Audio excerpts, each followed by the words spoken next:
आप लोगों को ऐड भी कर देंगे इसमें, ठीक है। स्टार्ट करते हैं। चैप्टर का नाम real numbers, class 9।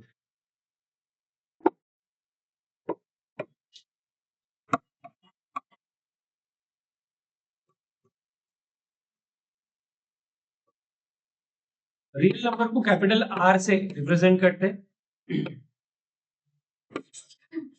Real number को कैपिटल आर से रिप्रेजेंट करते हैं, और रियल नंबर में सारे नंबर आ जाते हैं। कौन कौन से नंबर आ जाते हैं रियल नंबर में, बताओ। रियल नंबर या नंबर सिस्टम में रैशनल नंबर्स और दूसरे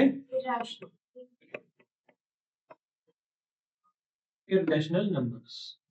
नोट करते जाना, लिखते जाना। रैशनल नंबर में भी टाइप होते हैं, बताओ क्या क्या। Very good. टर्मिनेटिंग डेसिमल्स, और इसमें क्या भी होते हैं, non terminating and repeating.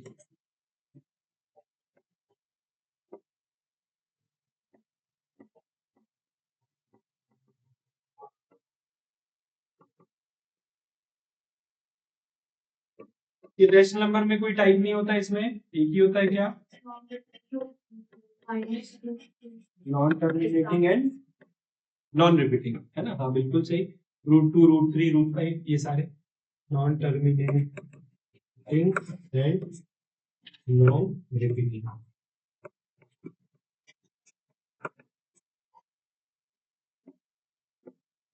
Real number को हमने आर से रिप्रेजेंट किया। रियल नंबर को ही हम नंबर सिस्टम भी बोल रहे हैं। और हमने देखा दो तरह के रियल नंबर से हमारे पास, रैशनल और इरेशनल। रैशनल में टर्मिनेटिंग डेसिमल और यहाँ पर नॉन टर्मिनेटिंग रिपीटिंग। इरेशनल में हमारे पास non terminating and non repeating, ठीक है। इसमें हम अगर एग्जांपल देना चाहें तो √2 हो गया, √3 हो गया, या फिर क्यूब रूट ऑफ 3, 2 कुछ भी बोल सकते हैं। ये सारे क्या होते हैं, non terminating and non repeating. ऐसे नंबर जो टर्मिनेट भी नहीं हो रहे और रिपीट भी नहीं हो रहे, ठीक है। टर्मिनेटिंग डेसिमल्स में क्या आ जाएगा, जो टर्मिनेट हो रहे हैं, जैसे 2.5 हो गया, है ना, कि ओनली नंबर 2, ठीक है। इन सबको टर्मिनेटिंग डेसिमल्स बोलते हैं। या फिर कोई नंबर p/q के फॉर्म में है और 1/2, ठीक है। क्या 2/3 को मैं टर्मिनेटिंग डेसिमल बोल सकता हूँ क्या? वो तो डिवाइड करके पता चलेगा, और जब डिवाइड करेंगे तो इट विल नॉट टर्मिनेट, ठीक है। तो इसकी वैल्यू क्या आ जाएगी, 0.6666 आ जाएगी, ठीक है। तो यहां पर हम नॉन टर्मिनेटिंग रिपीटिंग डेसिमल में क्या बोल सकते हैं, 0.666 इस तरह से आता जा रहा है, 0.1818 आता जा रहा है, ठीक है। ये सारे नॉन टर्मिनेटिंग नॉन रिपीटिंग, मतलब टर्मिनेट भी नहीं हो रहा और रिपीट होता जा रहा है, ठीक है ना। एक सेट ऑफ डिजिट है जो रिपीट होते जा रही है, तो उसको क्या बोलते हैं, नॉन टर्मिनेटिंग रिपीटिंग। ये टर्मिनेट हो जाते हैं, रुक जाते हैं, है ना। और ये इररेशनल नंबर क्या, इनकी अगर वैल्यू निकाली जाए तो ना टर्मिनेट होंगे ना रिपीट होंगे, नई वैल्यूज आते चले जाएंगे, आते चले जाएंगे, आते चले जाएंगे।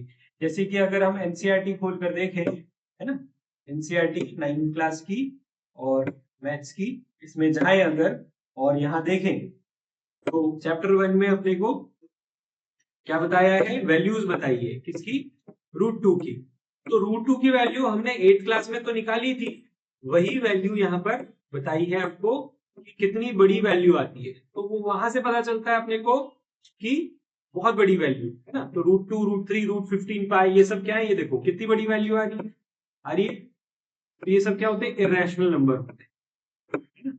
और बड़ी वैल्यू इसमें चली गई क्यों,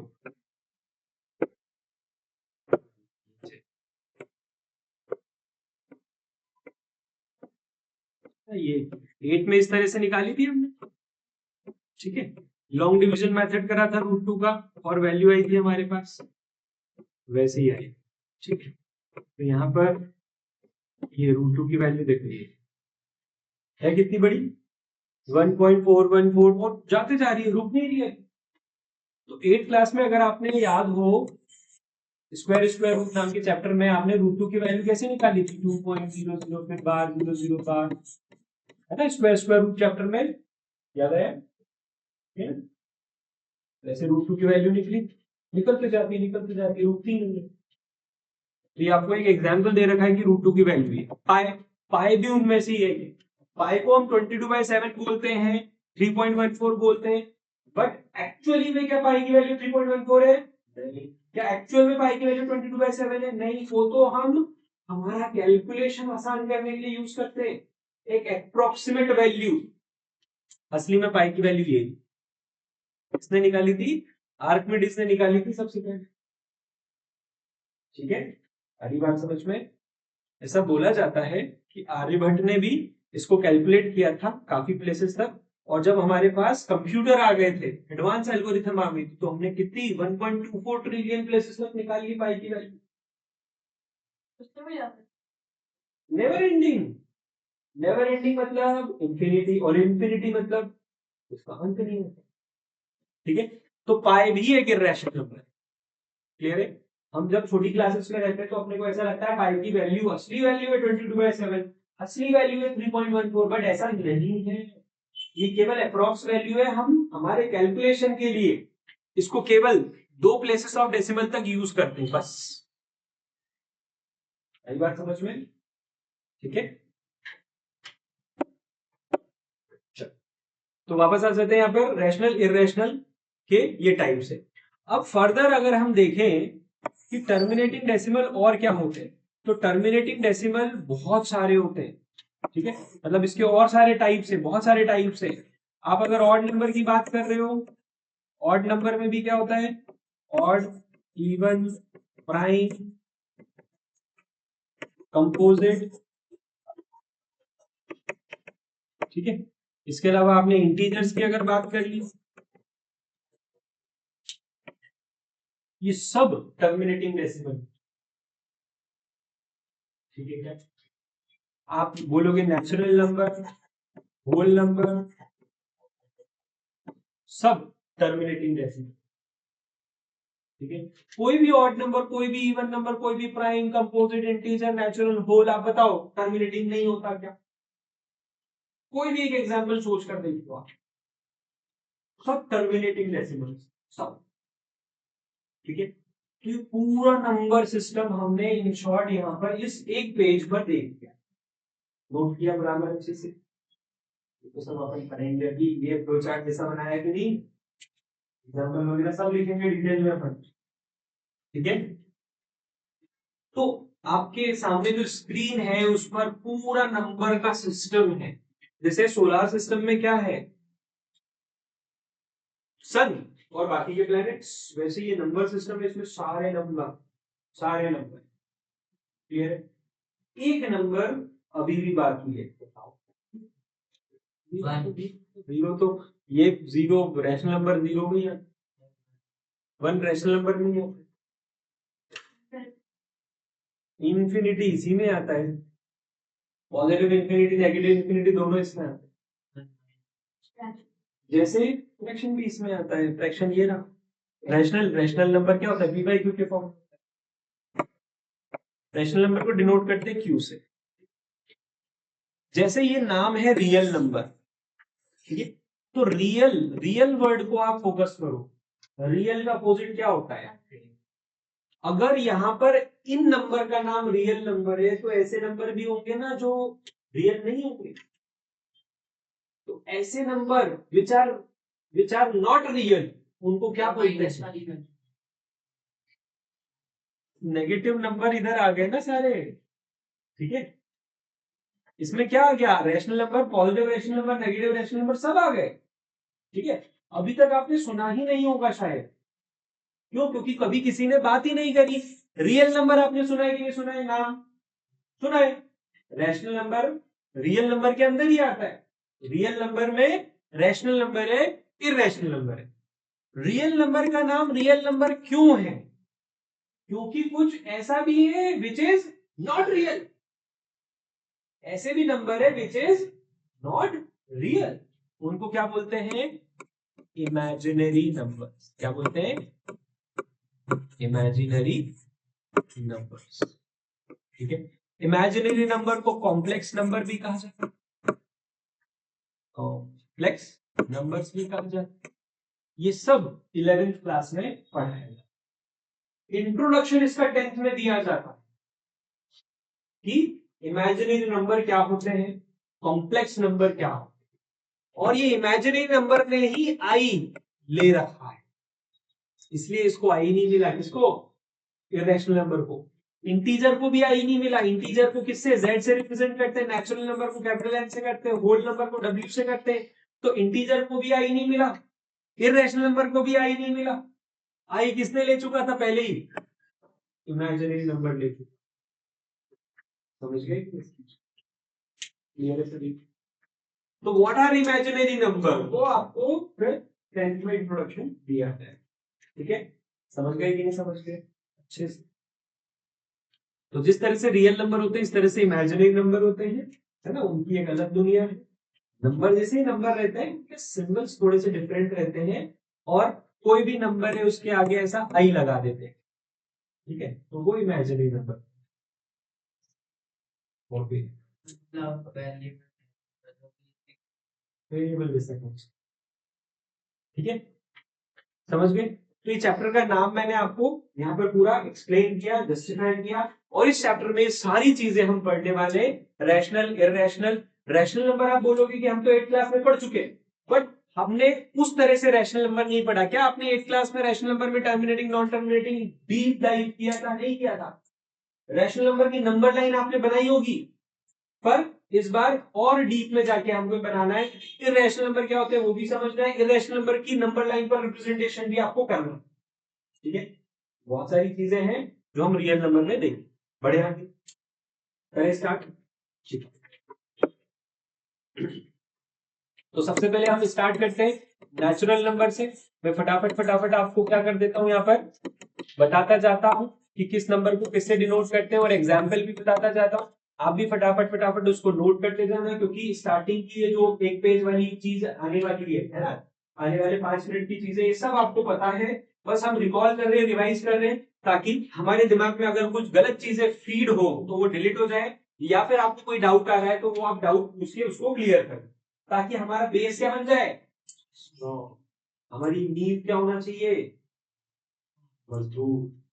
समझ गए कि नहीं समझ गए? तो नेचुरल नंबर्स कहां से स्टार्ट होते हैं? 1 से स्टार्ट होते हैं, will go up to positive infinity.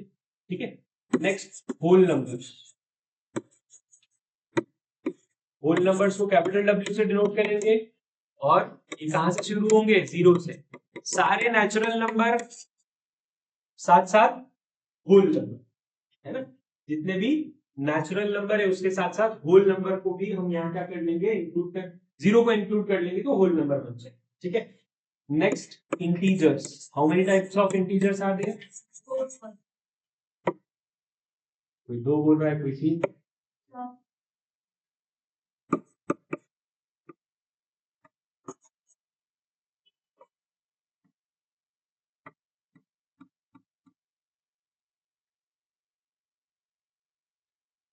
ये 4 बोला, तुम 2 बोल रही हो, ऐसा कैसे हो सकता है?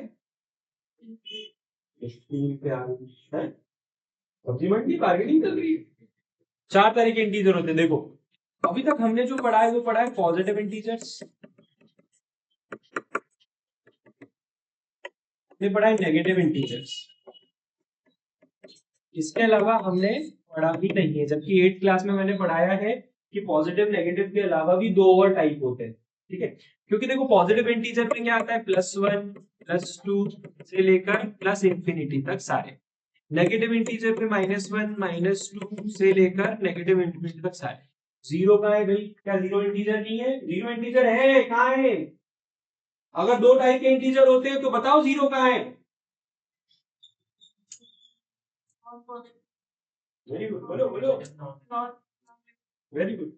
तो तीसरे तरह का इंटीजर होता है नॉन पॉजिटिव इंटीजर। चौथा नॉन नेगेटिव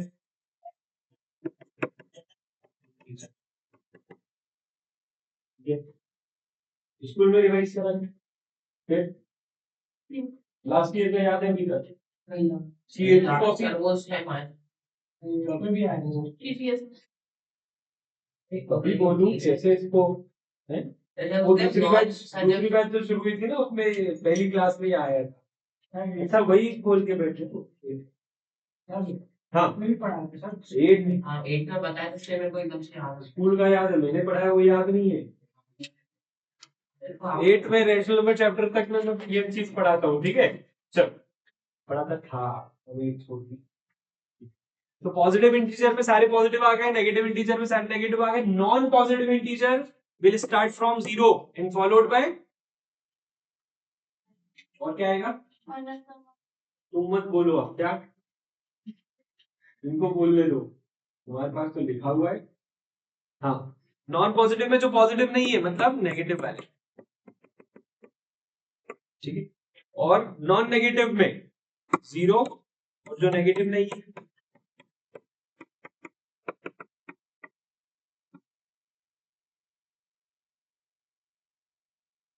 तो इंटीजर इस तरह से 4 तरह के बढ़िया आगे चलो तो 2 स्टेटमेंट लिखेंगे पहला statement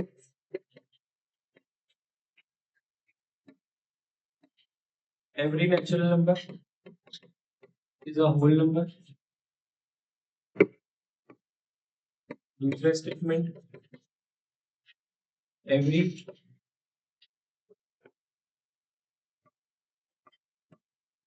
whole number is a natural number इसमें से एक सही एक गलत है अब आपकी कॉपी में या तो ट्रू फॉल्स या फिर टिक बॉक्स लगाओ स्टेटमेंट के आगे और बिना बोले कोई काम नहीं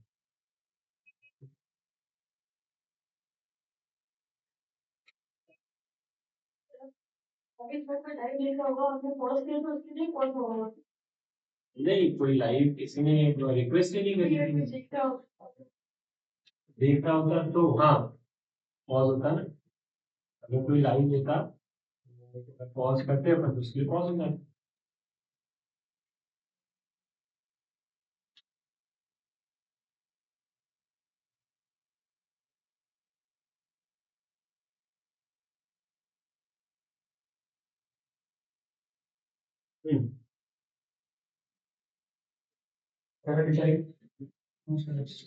सही है दिशा दिशा का सही है और बाद में आपका बोले थे राधिका का सही है मैंने दोनों कॉल मैंने जब बोल दिया हिंट दे दी कि एक सही है गलत है हिंट नहीं सुनना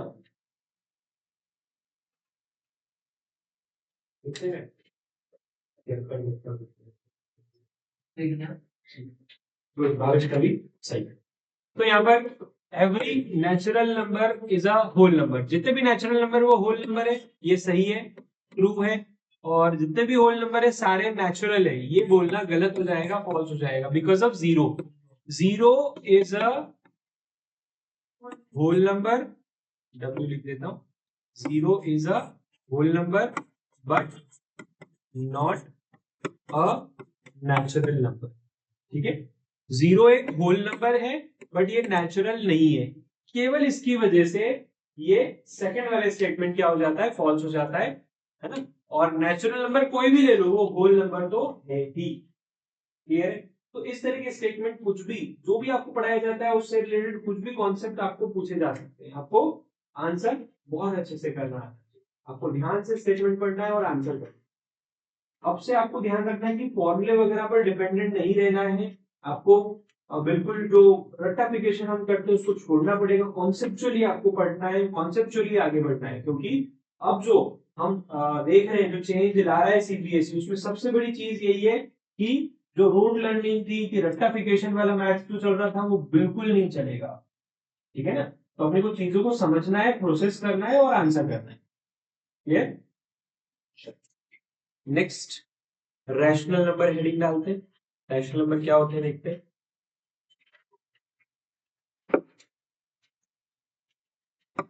next heading rational numbers. Rational number को कैपिटल क्यू से रिप्रेजेंट किया जाता है, ठीक है। रैशनल नंबर को आर से रिप्रेजेंट क्यों नहीं करते आर से?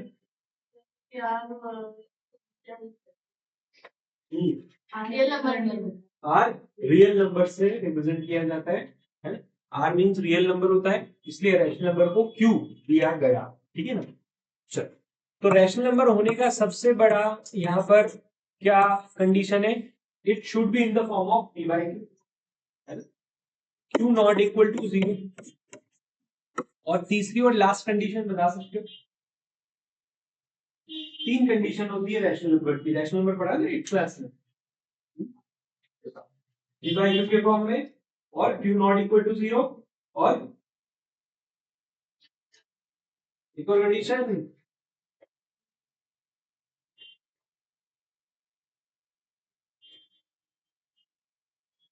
एट क्लास पास है, P and Q must be integers। आया यार? P और Q क्या होना चाहिए? इंटीजर होना चाहिए, चाहे पॉजिटिव इंटीजर हो चाहे नेगेटिव इंटीजर हो, कुछ भी हो, इंटीजर होना जरूरी। क्या मैं √2 लिख दूंगा तो चलेगा क्या कि √2/√3 इज अ रैशनल नंबर? चलेगा क्या? क्योंकि √2 और √3 दोनों ही क्या नहीं है, रैशनल नहीं है, इसलिए ये पूरा भी रैशनल नहीं होगा। क्लियर है? तो यहाँ पर रैशनल नंबर की हम कोई डेफिनेशन नहीं लिखने वाले, यहाँ पर आपको कॉन्सेप्ट ध्यान रखना है, क्योंकि आप हम शुरू से ही कॉन्सेप्ट पर फोकस करेंगे, कोई आपसे डेफिनेशन नहीं पूछने आ रहा, ठीक है। तो यहाँ पर एग्जांपल्स हम डिस्कस करते हैं।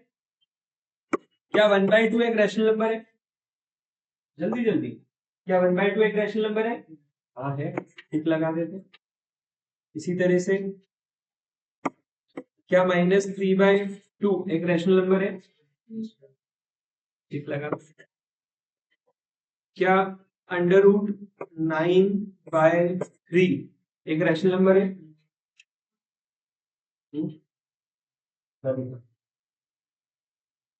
कैसे?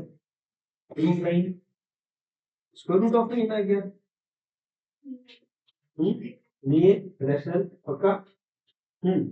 आरोही √9/3 रैशनल है कि इरैशनल है? क्यों? रूट आ गया इसलिए। कृषा तुम क्या बोलती हो? रैशनल है। क्यों रैशनल है? रूट आ गया। Very good. Square root of 9 को सॉल्व किया जा सकता है, जो कि आ जाएगा 3/3 which is equal to 1 and 1 is a rational number. Okay, तो यहाँ पर हम इसको भी रैशनल, इसको भी रैशनल, इसको भी रैशनल बोलेंगे। समझ में आ रही बातें? चलो ठीक है। तो ओनली नंबर 11 या -11 क्या रैशनल होगा? ये P/Q के फॉर्म में तो है ही नहीं। हाँ है, जिसके अपॉन में कोई नहीं होता उसके अपॉन में कौन होता है? समझ गए कि नहीं समझ गए? जिसके अपॉन में कोई नहीं उसके अपॉन में 1, इसलिए -11 भी क्या होगा? Rational number. Only number 0, only number 0 rational है पक्का? क्यों नहीं है Bhavesh? Q not equal to 0, तो ये तो P की जगह पे लिखा है ना। 0 अपॉन क्या होता है? 1। देखो P/Q के फॉर्म में है Q नॉट इक्वल टू 0, सही है, ट्रू। P और Q इंटीजर, दोनों इंटीजर है। समझ गए कि नहीं समझ गए? क्लियर है अच्छे से? तो ओनली नंबर 0 भी रैशनल नंबर है। एग्जांपल्स वगैरह सारे लिखे अच्छे से, तो दिक्कत किसी को समझ में आ रहा है अच्छे से? ठीक है, नेक्स्ट आगे बढ़ते हैं। हेडिंग डालेंगे या केवल ऐसे ही लिख लेंगे, finding 1 or more rational numbers between any two given rational numbers, finding one or more rational number between any two given rational number, finding one or more rational number between any two given rational. हम क्या करेंगे, एक या एक से ज्यादा rational number निकालेंगे, एक या एक से ज्यादा रैशनल नंबर निकालेंगे कोई भी दो गिवन रैशनल नंबर के बीच, करेक्ट? ठीक है, तो हमारे पास एक फॉर्मूला होता है, हम मान लेते हैं let x and y be two given rational numbers. तो क्या बोलेंगे, x plus Y by two से अपने को क्या मिलेगा, we will get a rational number। इसके बीच में वो जो दोनों x और y रैशनल नंबर है उनके बीच में अपने को क्या मिल जाएगा, एक रैशनल नंबर मिल जाएगा। ठीक है, तो ये बेसिक फॉर्मूला है, बचपन में आपने 6 या 7 क्लास में पढ़ा होगा, नहीं तो 8 क्लास में तो पक्का पढ़ा होगा कि दो रैशनल नंबर के बीच में एक रैशनल नंबर निकालना है, तो आपको क्या करना है, तो दो रैशनल नंबर दिए उसको ऐड करके डिवाइड बाय 2 कर देना है, जिससे क्या आ जाता है, बीच में एक रैशनल नंबर आ जाता है। पर इस मेथड से केवल एक एक करके ही निकलेगा, मल्टीपल इकट्ठे निकाल ले तो उसकी ट्रिक अलग है। ठीक है, चलो पहले इसका एक क्वेश्चन करते हैं फिर और देखेंगे।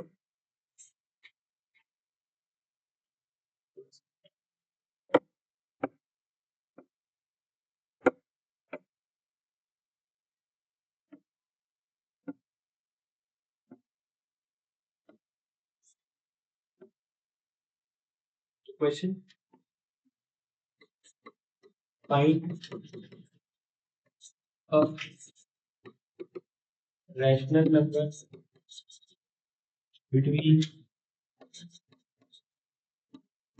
1/3 and 1/2. Find a rational number between 1/3 and 1/2. Find a rational number between 1/3 and 1/2.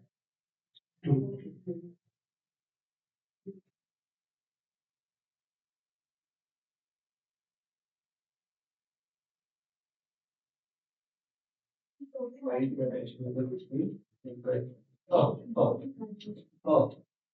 मतलब ठीक है, आप ज्यादा निकालो, आप ज्यादा निकाल सकते हैं, कम नहीं निकाल।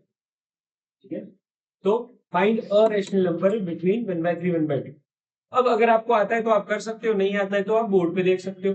सबसे पहले डिनोमिनेटर देखेंगे, क्या देखेंगे, डिनोमिनेटर। डिनोमिनेटर अगर सेम है तो अच्छी बात है, बट अगर डिफरेंट है ना, डिनोमिनेटर क्या है, डिफरेंट है, तो आपको क्या लेना पड़ेगा, एलसीएम। तो हमने सबसे पहले एलसीएम निकाला किसका, 2 का और 3 का, क्या गया 6। तो यहाँ पर 1/3 के डिनोमिनेटर को 6 कैसे बनाया जा सकता है, 2 का मल्टीप्लाई कर।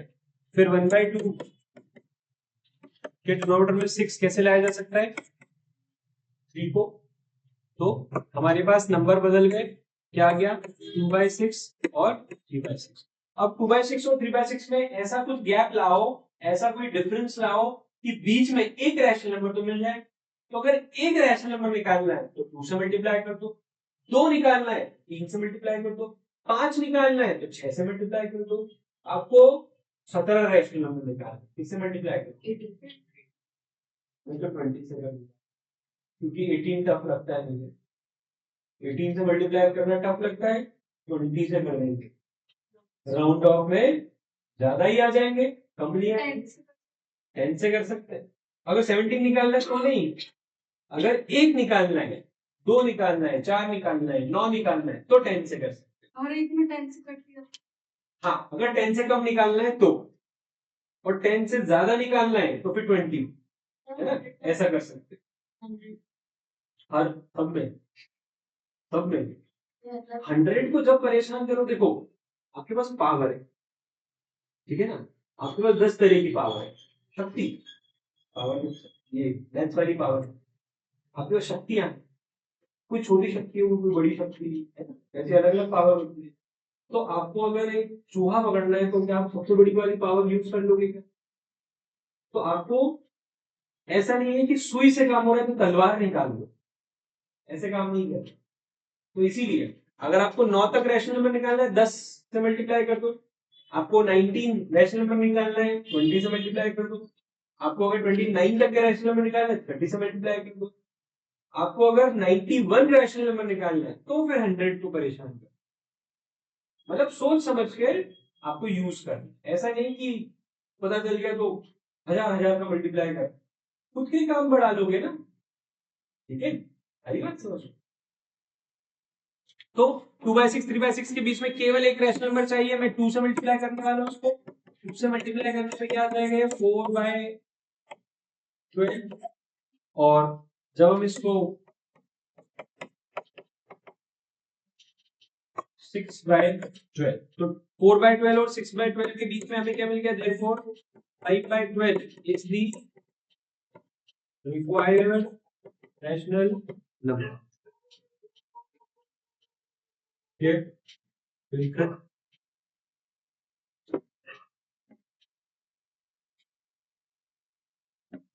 इसी क्वेश्चन में सेम क्वेश्चन में आपको बोलते हैं अगर क्या कि find 7 rational numbers, find 7 rational numbers between 1/3 and 1/2। फिर क्या करते हैं आप, तो आपके पास 2/6 और 3/6 तो आ ही चुका था, आप 10 का मल्टीप्लाई करते हैं। अब आप 8 में ऐसे करते थे, है ना, इस तरह से। 9th में आगे तो थोड़ा सा डायरेक्ट होना चाहिए ना, थोड़ा सा डायरेक्ट। आप क्या ये इसको सोच के डायरेक्ट कर सकते हो, 7 की जगह आप 10 से मल्टीप्लाई कर रहे हो, तो इसको जब 2/6 को 10 से मल्टीप्लाई करोगे तो 20/60 आ जाएगा, और क्या आ जाएगा 30/60। तो आप क्या यहाँ डायरेक्ट लिख सकते हो, therefore required rational numbers are, शायद लिख रहे हो कि नहीं, 21 निकाल रहे हो कि नहीं, मतलब निकालना ही है, ऐसे हाथ खोल करके नहीं बैठने। तो पहले ही 10 से कट चुके, अरे वाह। तो 22/60, फिर 23/60, और कहां तक, कितने 7 चाहिए, तो 27/6। समझ गए? ठीक है, तो जब एक रैशनल नंबर निकालना है तो हमने 2 से किया, और जब 7 निकालने तो हमने 10 से। ठीक है, एनी प्रॉब्लम?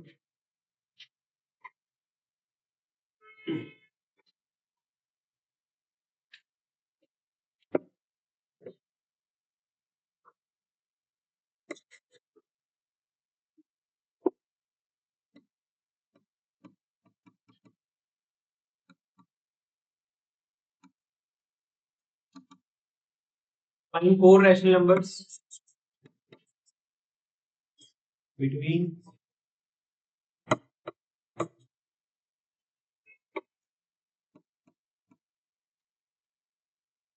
1.3 and 1.3।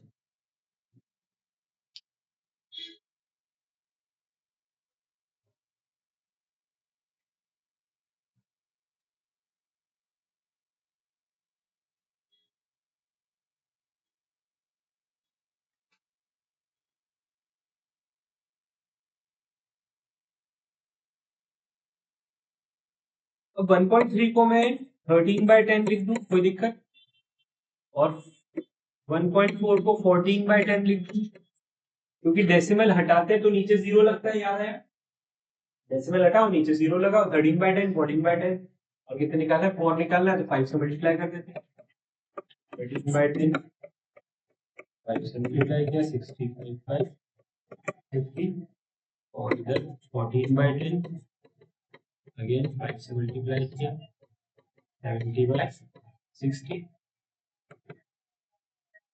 देखो 66/50 और 67/50, 68/69/58,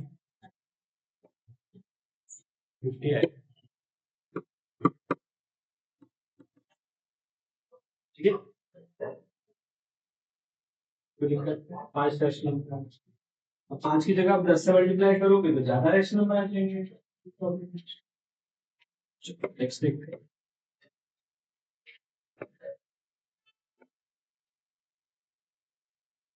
7 rational numbers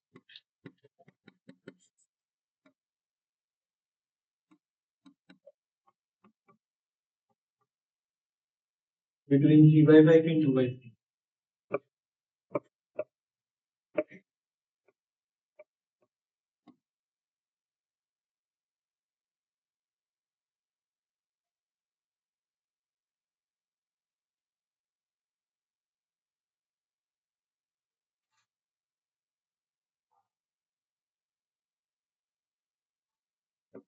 यहाँ पर अगर 15 आ जाएगा तो ये क्या हो जाएगा, 3/5 को अगर 15 से मल्टीप्लाई करेंगे तो कितना आ जाएगा,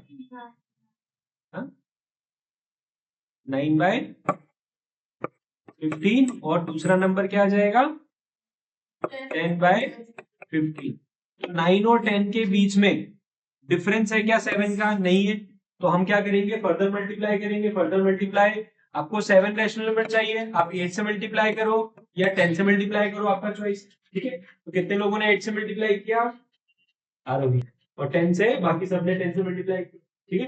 तो आंसर सभी के अलग अलग आ सकते हैं, डिपेंड करता है आपने किससे मल्टीप्लाई किया, गलत कोई भी नहीं है, समझ में आई? सही सबका आया। चल बढ़िया।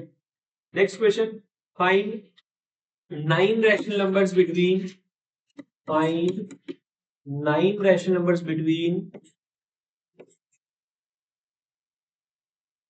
0 and 0.1.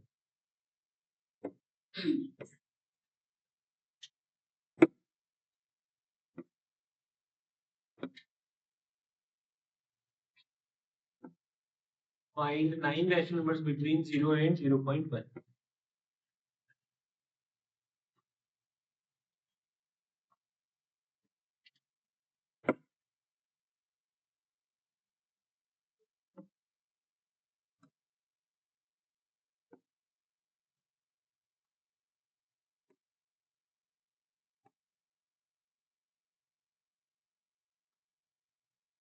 तो 0 को हम 0.1 लिख सकते हैं और 0.1 को 1/10 लिख सकते हैं,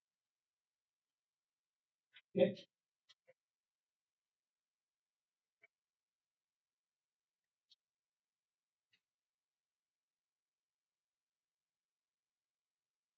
जब इस तरह की क्वेश्चन आ जाते हैं तो हम सोच में पड़ जाते हैं कि यार ये क्या है।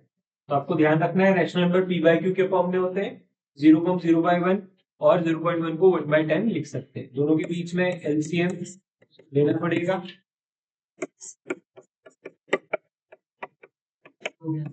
बहुत ही केयरफुली।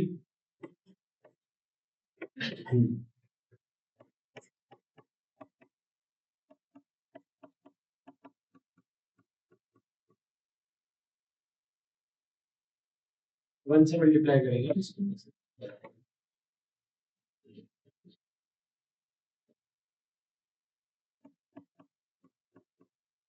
तो यहाँ पर हमारे पास क्या आ जाएगा, 0/10 और 1/10, ठीक है। 0/10 और 1/10 के बीच में अगर आपको कितने 9 रैशनल नंबर निकले तो हम किससे मल्टीप्लाई करेंगे, 10 से मल्टीप्लाई करेंगे। तो जब 10 से मल्टीप्लाई करेंगे तो आ जाएगा 0/100 और 1/10। जब हम 10 से मल्टीप्लाई करेंगे तो क्या आ जाएगा, 10/100। तो 0/100 और 10/100 के बीच में क्या बोलेंगे हम, therefore required rational numbers are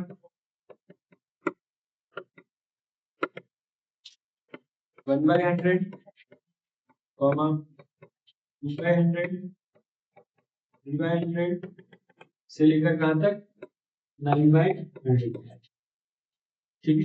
तो ये डॉट डॉट डॉट वाली ट्रिक आपको हमेशा नहीं यूज करनी। डॉट डॉट डॉट वाली ट्रिक आपको ऐसे हमेशा नहीं करनी कि 4 निकालना है, 5 निकालना है, डॉट डॉट डॉट लगानी। डॉट डॉट डॉट कब यूज करना है, जब ज्यादा रैशनल नंबर आपको पूछे हैं, ठीक है ना। से 9 पूछे थे इसलिए मैंने डॉट डॉट डॉट लगा दिए। क्लियर है, समझ गए क्या। नहीं, TO2 नहीं लिखना, मैथ्स में TO2 नहीं होता। यहाँ पर ध्यान रखो, यहाँ कॉमा, फिर यहाँ पर भी कॉमा, ठीक है। फर्स्ट और लास्ट के अलावा भी एक आध दो होना चाहिए, ठीक है। और अगर 9 के 9 आप लिख दो तो बहुत अच्छी बात है, पर ऐसी बेवकूफी नहीं करना कि आपसे पूछे 20 और आप 20 के 20 लिखने बैठ गए। चलो 9 तक तो फिर भी फिजिबल है कि यहाँ एक लाइन में ही आ जाते हैं 9, ज्यादा देर नहीं लगती, ठीक है, लिख सकते। पर ऐसा नहीं कि बहुत सारे पूछे और आप बैठ के मस्त टाइम पास कर रहे हो। हमें आदत डालनी है, हमें रिप्रेजेंटेशन की आदत डालनी है कि एग्जाम में किस तरह से रिप्रेजेंट करेंगे। एग्जाम में अगर इस तरह के क्वेश्चन में टाइम वेस्ट कर दोगे तो फिर कैसे काम चलेगा, ठीक है। बढ़े आगे। तो आपको दो रैशनल नंबर के बीच में रैशनल नंबर निकालना भी आ गया, इसमें कोई दिक्कत किसी को, इजी है। बढ़े आगे, ठीक है।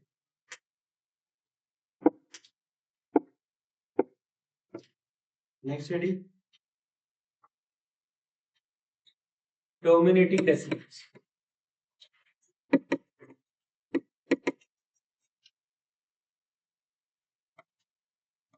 Terminating and non terminating.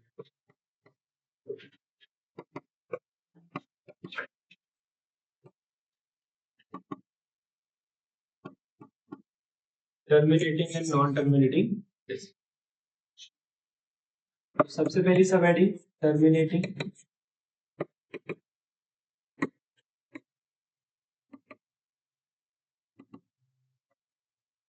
सबसे पहली सब हेडिंग टर्मिनेटिंग डेसिमल्स लिखेंगे इसमें।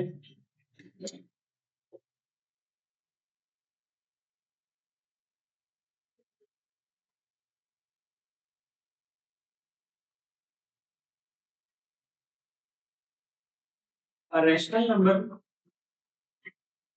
a rational number which is of the form of p by q, देखो, a rational number which is of the form of p by q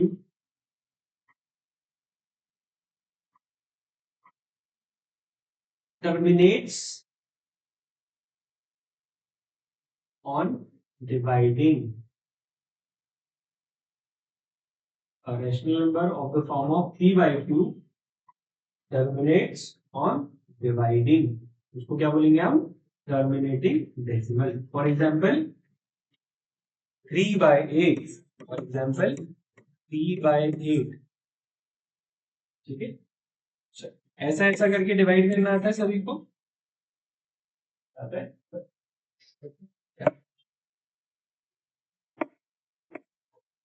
ऐसे rough में कोने को चले में नहीं करना, फ्रंट पे करके दिखाओ डिवाइड।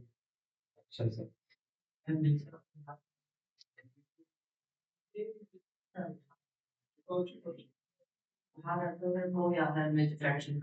यही तो देखना है मेरे को घूम घूम के कि कौन 3 को कहाँ लिखता है, 8 को कहाँ लिखता है, कौन डिवाइड करना भूल गया, इसको डिवाइड करना।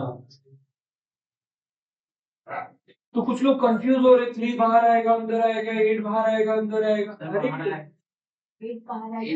8 क्या है, डिवाइजर। ये क्या है, डिवाइजर, डिवाइड करने वाला। तो 8 यहाँ, 3 यहाँ, ठीक है, क्लियर है। चलो, तो यहाँ पर डेसिमल लगेगा 8 24, फिर 8 7 56, 8 5 40, रिमाइंडर 0। तो इसका मतलब जो 3/8 है वो टर्मिनेटिंग है कि नॉन टर्मिनेटिंग है, और नॉन टर्मिनेटिंग तो टर्मिनेटिंग है। therefore 3/8 since 3/8 is equal to 0.675, therefore it is a terminate decimal. So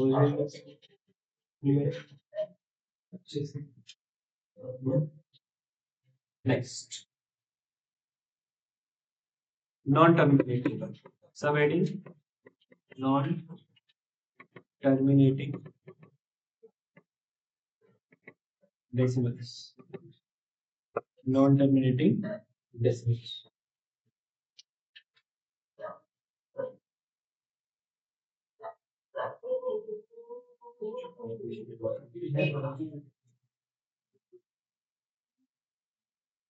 non terminating decimals, इसमें भी लिखेंगे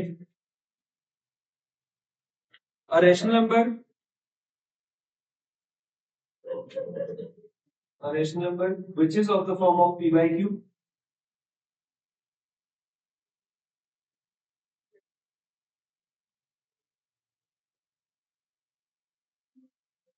a rational number which is of the form of p by q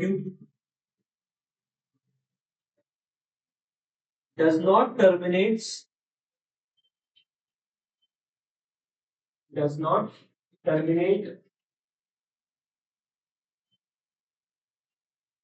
and gives repeating decimals, does not terminates and gives repeating decimals on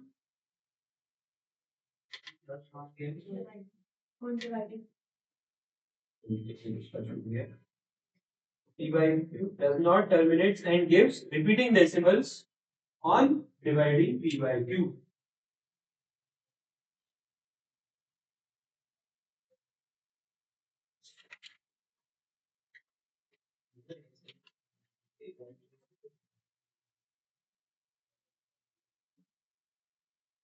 Not terminating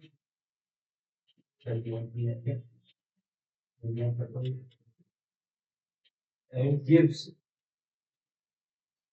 a rational number which is of the form of p by q does not terminate and gives repeating decimals.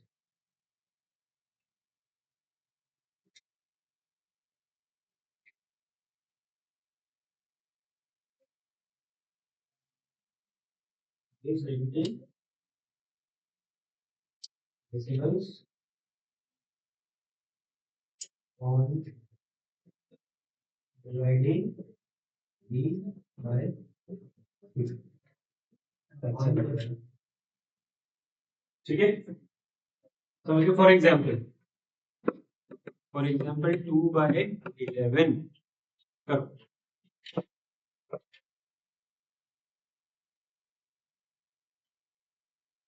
2/11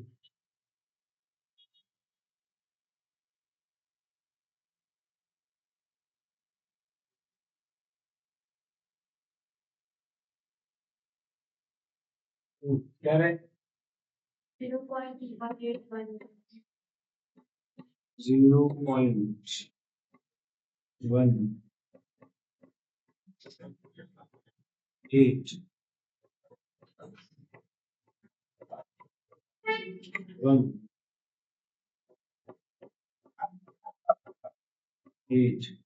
तो यहाँ पर हमारे पास क्या आ रहा है 2/11 की value 0.1818 dot dot dot.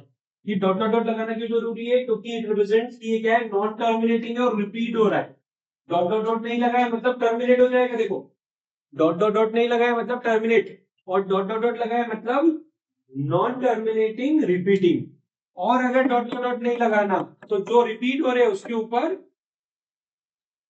बार, क्या बोलेंगे 0.18 का बार, इसका बार 18 का बार। ठीक है, समझ गए 11/6 करके देख, 11/6 करके।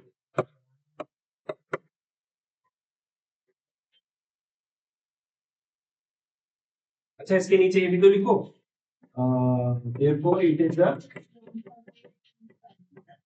very good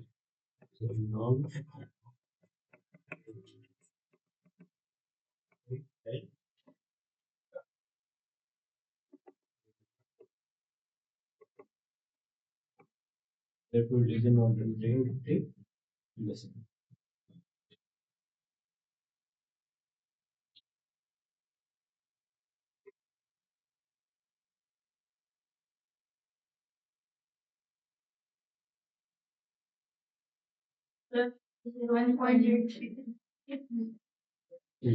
तो 11/6 की वैल्यू क्या बता रहे हो? 1.8333, मतलब 3 रिपीट हो रहा है। तो बताओ बार के टर्म्स में क्या लिखूं? 0.18 किसके ऊपर बार? केवल 3 के ऊपर बार, 8 के ऊपर बार मत लगा। तो बार किसके ऊपर लगता है? जो डिजिट रिपीट होती है। यहाँ पर 18 रिपीट हो रहा था तो दोनों के ऊपर बार लगा, यहाँ पर केवल 3 रिपीट हो रहा है तो केवल 3 के ऊपर बार लगेगा। समझ गए कि? क्लियर है अच्छे से? बढ़िया। तो टर्मिनेटिंग या नॉन टर्मिनेटिंग डेसिमल्स में हमने क्या देखा? टर्मिनेटिंग डेसिमल्स क्या होते हैं? जो टर्मिनेट हो जाए, है ना, आफ्टर सर्टेन प्लेसेस। और नॉन टर्मिनेटिंग डेसिमल्स क्या होते हैं? जो क्या हो, टर्मिनेट ना हो।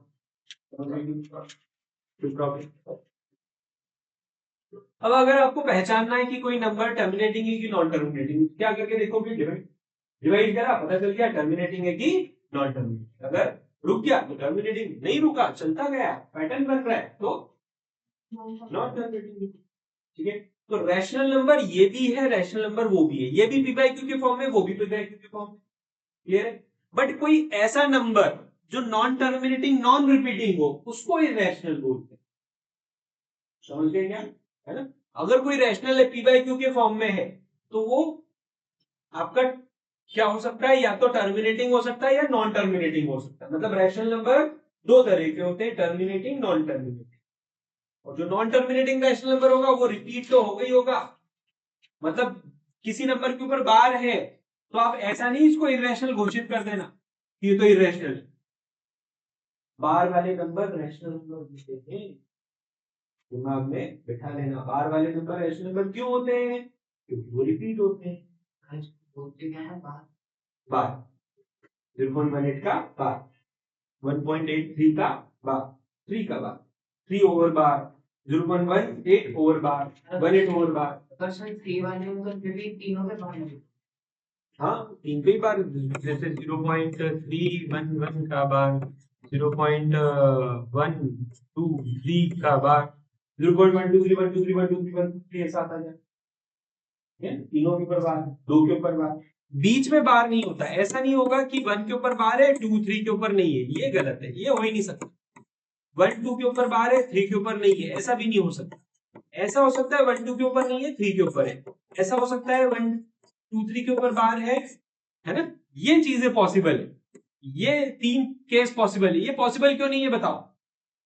क्योंकि बार मतलब इनफाइनाइट, बार मतलब इंफिनिटी। 0.18333333 कितने? 3 इनफाइनाइट। ठीक है। 0.1818 कितने? 1818 इनफाइनाइट। तो अगर यहां बार लग गया तो भैया ये कहां से आ गए? इसलिए पॉसिबल है। 1 2 1 2 1 2, तो फिर ये 3 कहां से आया? इसलिए पॉसिबल नहीं। तो ये दोनों ही पॉसिबल क्यों नहीं है वो बता दिया।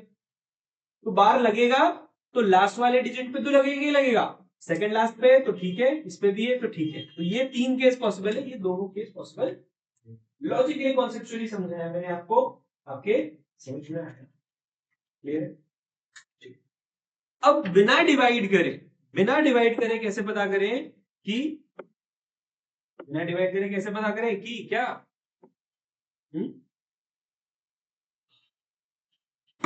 Topic without actual division, without actual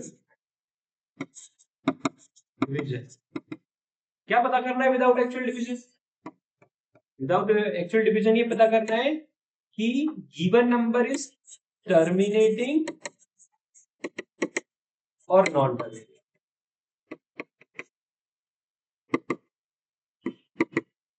ठीक है। विदाउट एक्चुअल डिविजन ये पता करना है कि जो गिवन नंबर है वो टर्मिनेटिंग होने वाला है कि नॉन टर्मिनेटिंग होने वाला है।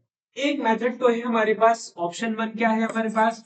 ऑप्शन 1 था हमारे पास, सबसे पहला ऑप्शन क्या था हमारे पास कि हम डिवाइड कर ले। अब आपको बोला कि नहीं, डिवाइड तो नहीं कर सकते आप, तो आपके पास ऑप्शन 2 है। क्या ऑप्शन 2 है? ऑप्शन 2 है ऑब्जेक्टिव मेथड। कौन सी मेथड? Objective method. बिना डिवाइड करे अगर पता करना है तो ऑब्जेक्टिव मेथड है। ऑब्जेक्टिव मेथड क्या बोलती है ये शॉर्ट नोट में आप लिख रहे हो, है ना? इसको समझ लो अच्छे से, फिर नोट करना। कोई भी रैशनल नंबर होगा तो पी बाई क्यू के फॉर्म में होगा कि नहीं होगा? होगा। तो उसका क्यू उठाना और इसके क्या निकाल लेना, प्राइम फैक्टर। मतलब डिनोमिनेटर उठाना और प्राइम फैक्टर निकाल लेना। प्राइम फैक्टर ऐसे ऐसे करके निकालते हैं। प्राइम फैक्टर में देखना कि 2 और 5 अगर आ रहा है, 2 और 5, या तो केवल 2 आ जाए, केवल 5 आ जाए, या 2 और 5 दोनों आ जाए, है ना, 2 और 5 बोथ, तो चलेगा। चलेगा मतलब क्या कि नंबर जो है वो टर्मिनेटिंग डेसिमल है। और अगर कोई तीसरा आ जाए, 3, 7, 11, 9 मतलब 3 होता है, 4 मतलब 2 ही होता है, 13 मतलब 30 प्राइम, है ना। तो ऐसे कोई तीसरा आ जाए तो बोलेंगे एल्स। एल्स में क्या आ जाएगा, नॉन टर्मिनेटिंग।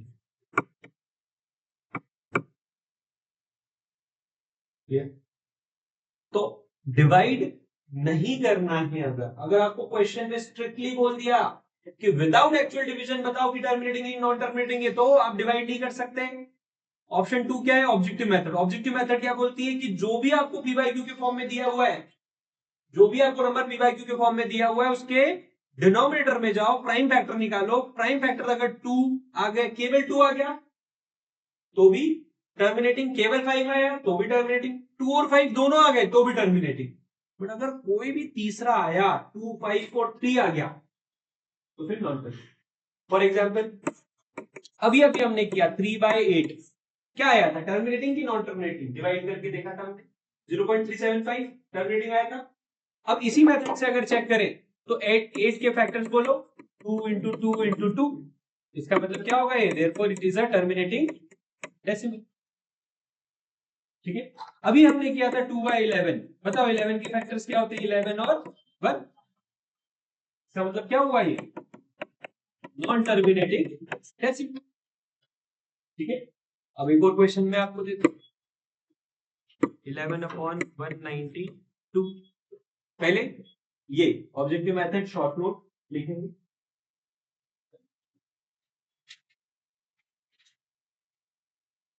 मैंने जो बोर्ड पे लिखा है एज इट इज, आपको लग रहा है कि एज इट इज लिखने से आपको ज्यादा अच्छे समझ में आ रहा है तो एज इट इज लिख लो। आपको लग रहा है और अच्छे से आप ड्रॉ कर सकते हो, बना सकते हो, है ना, आप वो भी कर सकते हो। देखो नोट्स है, नोट्स आपको कैसे बनाने हैं, मैं जो पढ़ा रहा हूं, मैं जो बता रहा हूं उससे भी अच्छे बनाने। पर अभी हमारे पास क्या होता है, क्लास में केवल हम 2 घंटे के लिए हम मिलते हैं। तो आप अभी जो भी दिमाग में, जैसे भी दिमाग में आ रहा है वैसे नोट्स बनाओ।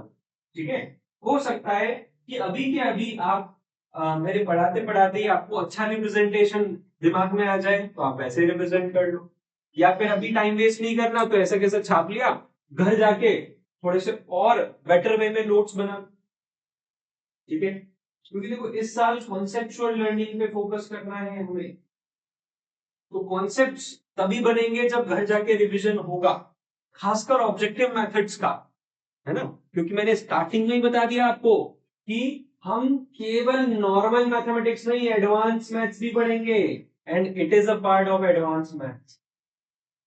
क्लियर है, पहली बात समझ में तो बता दिया मैंने, हर बार थोड़ी बताऊंगा कि एडवांस मैथ्स है, एडवांस मैथ्स है। ठीक है। तो ऐसे हर बार आपको बताया नहीं जाएगा कि एडवांस मैथ्स है ना। जहां पे भी ऑब्जेक्टिव मेथड आ गई, कहीं पे भी ऑब्जेक्टिव मेथड आ गई, मतलब वो एडवांस मैथ्स ही है। अब बताओ कुछ टफ था क्या इसमें, नहीं था। हमने यहाँ 2 एग्जांपल लेके आपको ये बोला मैंने करने को, 11/192 चेक करके बताना है आपको। 192 के फैक्टर्स निकाले, कितनी बार 2 आया, नहीं यार 7 बार थोड़ी 2 आए, 6 बार 2, और 3 कितनी बार, 5 नहीं है। ठीक है। तो यहाँ पर 3 आ गया ना, मतलब it is a non terminating decimal. 3 के कारण क्या हो गया, ये नॉन टर्मिनेटिंग डेसिमल। अगर 3 नहीं आता तो ये क्या होता, टर्मिनेटिंग, क्योंकि 2 था। इसी तरह से एक और एग्जांपल देता हूं।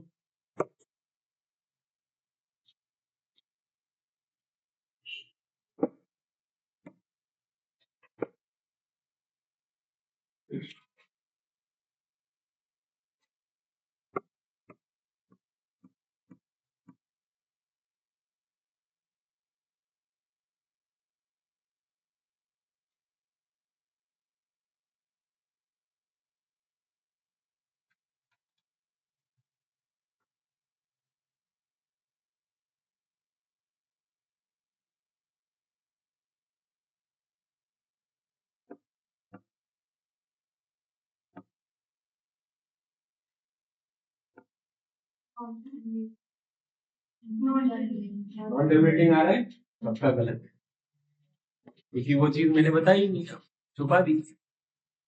क्या, चलो 240 के फैक्टर्स बताओ क्या क्या है, कितनी बार 2 आया, कितनी बार 3 और 5। अब ये आपके ये क्या है, फैक्टर्स, और इसमें 3 है जिसके कारण हमने इसको क्या बोल दिया, नॉन टर्मिनेटिंग डेसिमल। बट हम गलत हो जाएंगे, अगर हमने ऐसा किया तो हम गलत हो जाएंगे। क्यों, यहाँ क्या एक्सेप्शन, तो यहाँ जो भी ऑब्जेक्टिव मेथड होती है उसमें कहीं ना कहीं एक्सेप्शन होता है, कहीं ना कहीं लिमिटेशन होता है, कहीं ना कहीं आपको ध्यान रखना ही पड़ता है कि ये ऑब्जेक्टिव मेथड की खराबी है। अब इसमें क्या ध्यान रखना है, तो जो भी आपको पीवाईक्यू के फॉर्म में दिया जाता है, चेक करना है क्या वो सिंपलेस्ट फॉर्म में है या नहीं। ये सिंपलेस्ट फॉर्म में था ही नहीं। 3 11 33 3, तो जो 11/80 है उसको चेक करना, ठीक है। तो जो गलत करा हुआ है उसको भी अपने को क्या नोट्स में लेना है कि ये गलत क्यों है ना। इसको ऐसे क्रॉस करेंगे और क्या लिखेंगे कि, है ना, वी नीड टू, क्या बोलेंगे, सिंप्लीफाई दिस, है ना। या आप आपके शब्दों में लिख लो इसको अच्छे से कि हमें क्या करना चाहिए, जो भी क्वेश्चन दिया है, जो भी पीवाईक्यू फॉर्म में दिया है, सबसे पहले उसको सिंप्लीफाई करना। अगर हम सिंप्लीफाई करें बिना करेंगे तो क्या होगा, हम गलत हो सकते हैं, नॉट ऑलवेज, गलत हो सकते हैं। कब, जब यहाँ 3 आ रहा हो और ये भी 3 से ही सिंप्लीफाई हो रहा हो तो। अब 80 के अगर हम निकालेंगे फैक्टर्स तो क्या आएगा, 4 टाइम्स 2 और 5, क्या बन जाएगा, therefore it is a terminating decimal. समझ में है कि नहीं बात।